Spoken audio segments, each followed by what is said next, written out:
Ito muna ako, tay! Jisoo Live! Jisoo Live! Ayun! Patingat! Ang likod ko kasi natanggal. Nagpapali na po ng bago. Pwede yung may pawis din. Bawal yun. Pwede ba ako mag-ibang-bansa? Alam ko, pwede na ako makapag-ibang-bansa. Pero pag-register na tayo, nakuha na natin to. Sunod na tayo sa susunod natin na mission. Itong Jisoo Live na to, try natin. Ganun yung tunog niya, parang galit.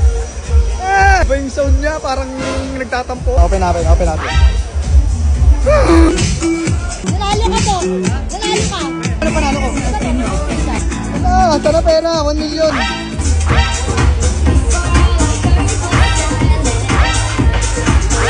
Malapit na tayo matapos. Tapos na lang, man. Uy! For Maxi and Richie, how does it feel being part of, the Jisoo Live family? Titingnan nyo naman, suot ko na yung ibang PR kit ng Jisoo Live. Ayun na salamin, cowboy hat. Meron din tuwalya para maliligo. Yung unit, look at that, ang ganda ng unit, accessories. At syempre, pwede siya nakabukas, habang nakabukas din yung ilaw. Para patayin, ganito lang. Kindly check Jisoo Live official TikTok shop account. Mag-explore at i-try pa yung iba't ibang product.